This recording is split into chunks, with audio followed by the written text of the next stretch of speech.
हमारे श्रोता ने जो दस्तावेज भेजे हैं, उनकी शुरुआत एक बहुत ही दमदार तस्वीर से होती है। एक ऐसा राजा जिसकी एक आंख नहीं, एक हाथ नहीं और शरीर पर तलवारों के 80 से ज्यादा निशान हैं।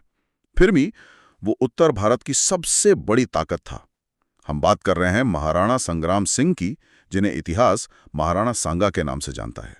और आज हमारी पड़ताल इसी बात पर है कि सांगा की कहानी सिर्फ घावों और बहादुरी की कहानी नहीं है। ये उस दौर की राजनीति, युद्ध की बदलती तकनीक और आप कह सकते हैं एक बहुत बड़े सपने की कहानी है। हमारे पास जो स्रोत है वो हमें सिर्फ ये नहीं बताते कि क्या हुआ, बल्कि ये समझने में मदद करते हैं कि वो सब क्यों हुआ। तो चलिए इस महान योद्धा की कहानी को थोड़ा और गहराई से समझते हैं। ज्यादातर लोग तो सांगा को बाबर के विरोधी के तौर पर ही जानते हैं, लेकिन बाबर के आने से बहुत पहले सांगा मेवाड़ को एक बड़ी शक्ति बना चुके थे। उनकी कहानी असल में वहां से शुरू होती है। उस समय मेवाड़ की क्या स्थिति थी? ये जानना बहुत जरूरी है। जब सांगा गद्दी पर बैठे, मेवाड़ चारों तरफ से दुश्मन सल्तनतों से घिरा हुआ था। गुजरात, मालवा और दिल्ली। अच्छा। इन तीनों की नजर मेवाड़ पर थी।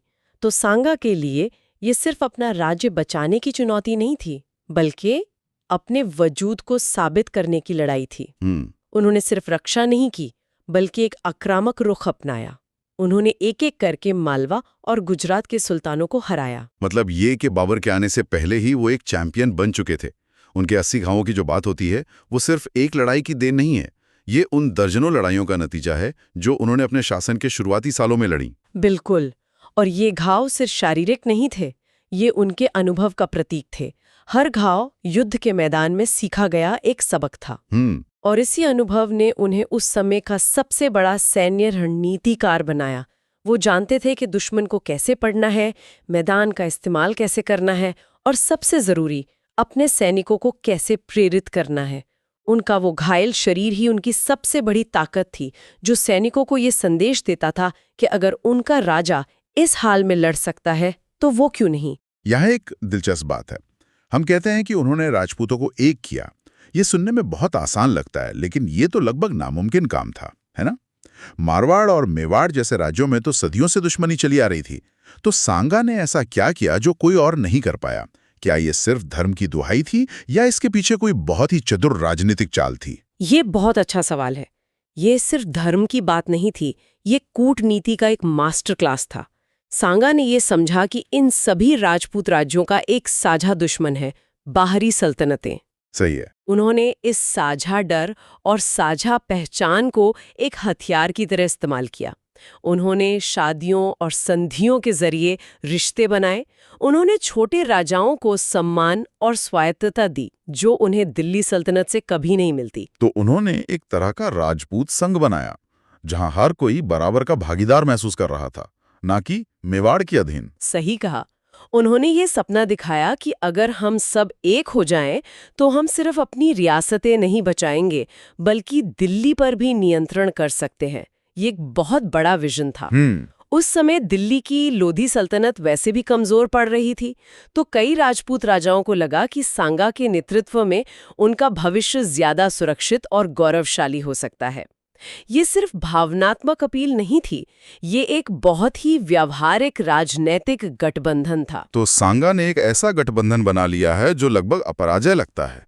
उस समय दिल्ली की सल्तनत भी कमजोर थी। तो क्या सांगा भारत के नए सम्राट बनने की राह पर थे? तभी कहानी में एक नया मोड़ आता है और एक नया किरदार, बाबर। हाँ, और बाबर कोई साधारण आक्रमणकारी नहीं था। वो मध्य एशिया में अपना सब कुछ, अपना राज्य, अपनी विरासत हार कर आया था। अच्छा। भारत उसके लिए सिर्फ लूटने की जगह नहीं थी, बल्कि एक नया घर बनाने का आखिरी मौका था।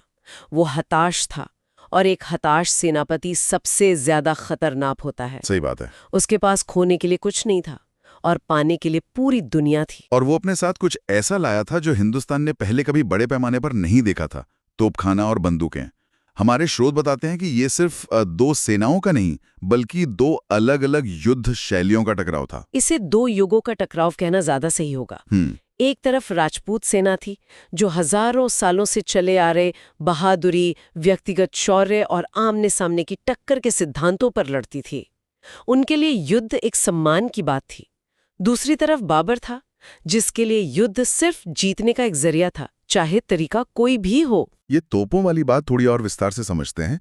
क्या राजपूतों ने कभी तोपें देखी ही नहीं थी, या वो इसका असर समझ नहीं पाए? उन्होंने तोपें देखी थीं, लेकिन छोटी मोटी, मतलब किलों की दीवारों पर लगी हुई।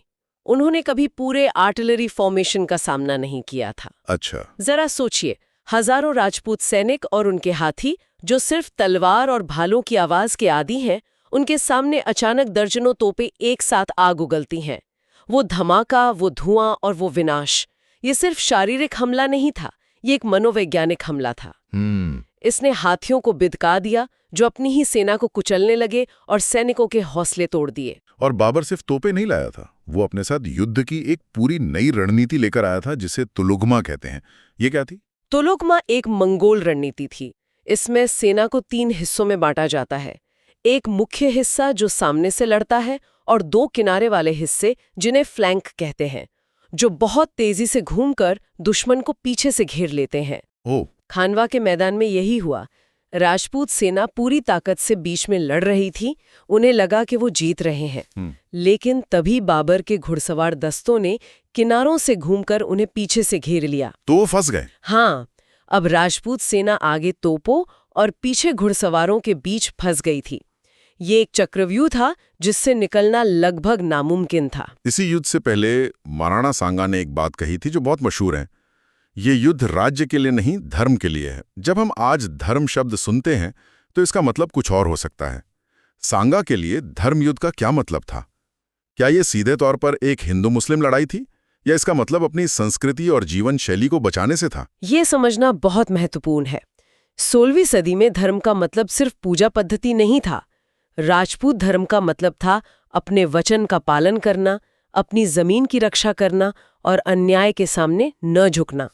जब सांगा ने इसे धर्म युद्ध कहा, तो वो इसे एक राजनीतिक लड़ाई से ऊपर उठाकर एक नैतिक कर्तव्य बना रहे थे।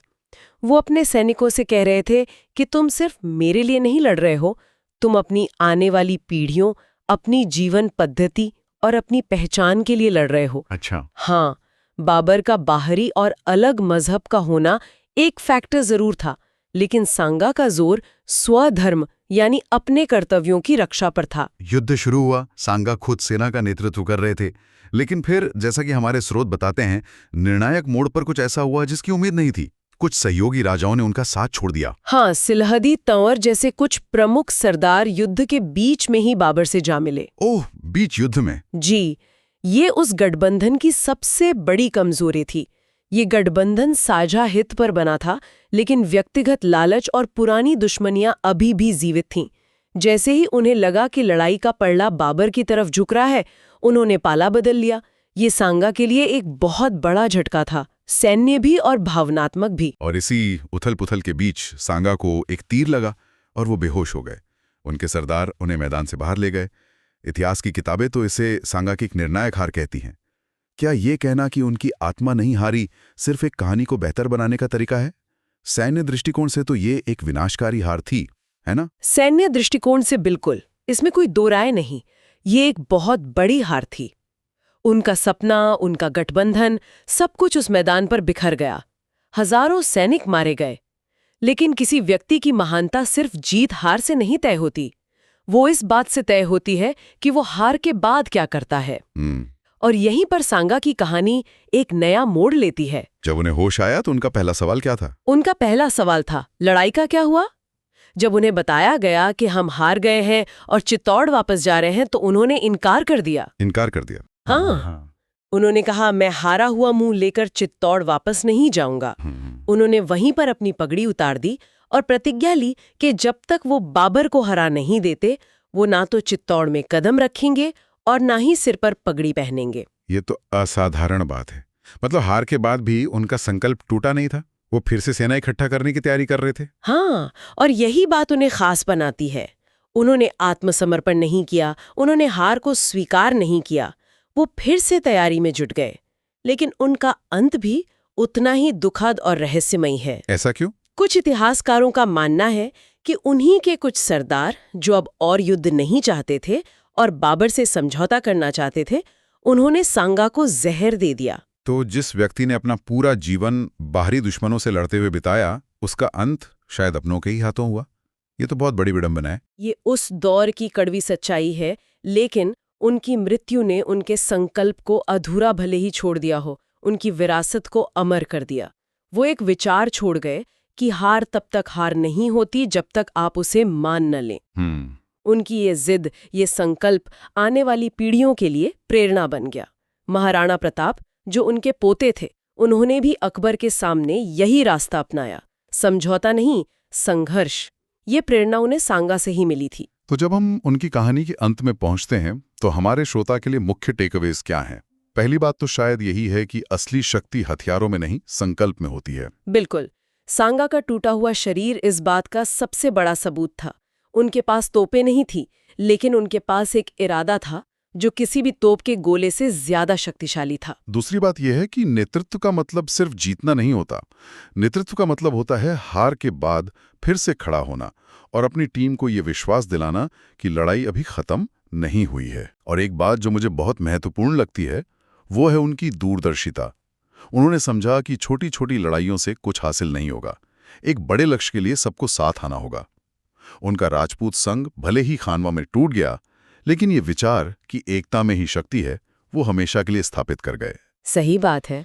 और अंत में उनकी कहानी हमें बताती है कि आदर्शों की कीमत चुकानी पड़ती है। उन्होंने अपने सिद्धांतों के लिए अपना शरीर, अपना राज्य और अंत में अपना जीवन सब कुछ दांव पर लगा दिया। वो चाहते तो बाबर से कोई सम्मानजनक समझौता कर सकते थे, लेकिन उनके लिए स्वाभिमान किसी भी संधि से ज्यादा कीमती था। तो अंत में, जैसा कि एक स्रोत में लिखा है, महाराणा सांगा राजा नहीं थे, वे हिंदू स्वाभिमान की चलती फिरती मिसाल थे। ये उनकी विरासत का सबसे सटीक सारांश है। ये कहानी हमें आज के समय में भी एक सवाल पूछने पर मजबूर करती है। हम अक्सर आराम और सुरक्षा के लिए अपने सिद्धांतों से समझौता कर लेते हैं। सांगा की कहानी हमें सोचने का एक मौका देती है कि जब सब कुछ दांव पर लगा हो, तब बिना किसी समझौते के अपने आदर्शों पर टिके रहने का असल में क्या मतलब।